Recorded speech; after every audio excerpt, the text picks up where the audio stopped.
Hello, everyone. I know it's been a little while since we've last talked, but as you can probably tell by the name of the video for today, I've had something take over my life, and I'd like to share it all with you.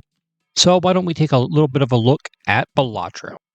For anyone not in the know, Balatro is a deck building roguelike, much in the same vein as games such as Slay the Spire or The Binding of Isaac, albeit the second one isn't necessarily a deck builder, but more of just a roguelike in general.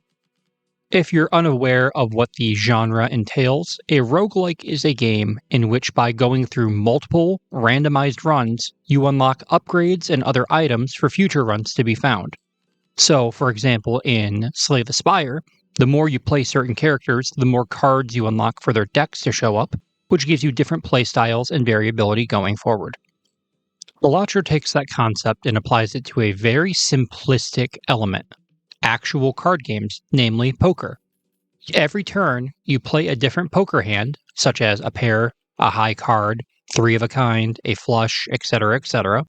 And based on the scoring, which is the card value gets added to the left, and the rarer the type of hand it is, gets a multiplier added to the right, you earn a certain score, with the overall goal of being that you reach a certain par score based on the difficulty of how far you are into the run. As you can see here in the top left corner is the base par I need to make for this within a certain number of hands.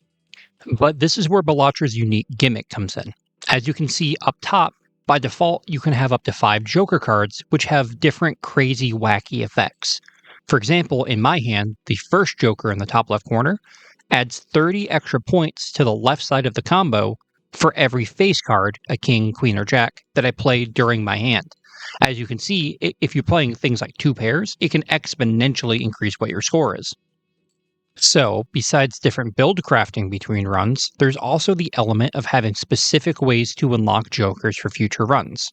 For example, one of the best jokers in the game allows you to copy the ability of another joker, but to unlock it, you have to discard willingly a royal flush from your hand, which is an ace, king, queen, jack, and 10, all of the same suit, which is an incredibly rare combo to even get dealt in the first place. Going even further than that, you can tell that in the bottom right corner of this example, I'm using the blue deck, which gives one extra hand per round. The roguelike element is expanded even further by the fact that there's about a dozen different decks you can use, each with their own starting effect. The black deck giving you one less hand per round, but allowing you access to a sixth Joker card right off the rip. But I could go on and on about the different aspects of Balatro and the different roguelike elements of it. For example, tarot cards to switch the suits of your cards or make it so that certain ones are worth extra bonus points or more multiplier.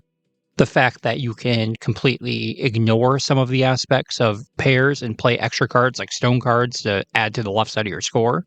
But we would be here all day.